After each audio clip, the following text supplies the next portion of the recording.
আসসালামু আলাইকুম। আমি আপনার সন্তানকে কোন জায়গায় দিচ্ছি? ইসলামিক মারকাজ মনে করে, ইসলামী শান্তির জায়গা মনে করে আপনার সন্তানকে মাদ্রাসায় দিচ্ছি।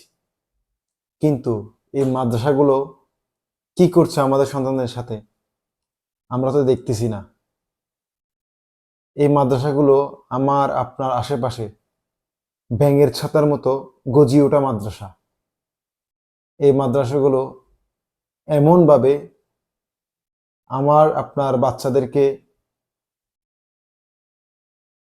শেষ করে ফেলছে, আমরা নিজেরাও জানি না। এই যে এই বাচ্চাদের উপরে এমনভাবে অত্যাচার হচ্ছে, এই যে একটা ছোট বাচ্চা, তার গলায় চেন পরিয়ে দেওয়া, তার চেহারার দিকে তাকানো যাচ্ছে না, এই বাচ্চা। কিন্তু আপনি জানি না এগুলা কারা করছে। আপনিও জানেন, আমিও জানি, সুন্নিরাও জানে, কৌমিরাও জানে, জামাতও জানে, আহলে হাদিসরাও জানে, সবাই জানে।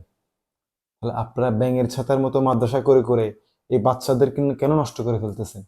তাদের জীবনগুলো কেন নষ্ট করে ফেলতেছেন? আপনারা একটা বাচ্চার ভবিষ্যৎ গড়তে গিয়ে বাচ্চার জীবনটাকে নষ্ট করে ফেলতেছেন। আপনারা ব্যাঙের ছাতার মতো মতো এলাকায় একটা বিল্ডিং ভাড়া নিয়ে, একটি ঘর ভাড়া নিয়ে আপনারা মাদ্রাসা তৈরি করেন।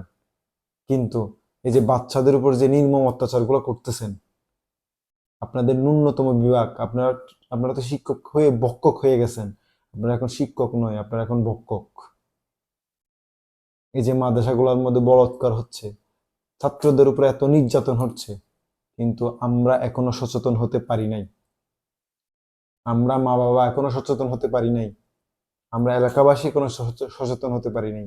আমাদের আশেপাশে মাদ্রাসাগুলোর মধ্যে এই পরিমাণ নির্যাতন হচ্ছে, এটা বলার বাইরে। আমি মাদ্রাসার বিরুদ্ধে বলতেছি না, মাদ্রাসা তো আগেও ছিল, মাদ্রাসা তো আছে, কিন্তু মাদ্রাসাতে এইরকম আচরণ কখনোই কাম্য নয়।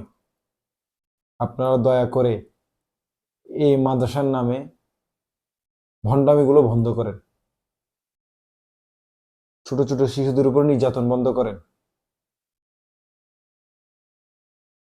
ভালো থাকবেন।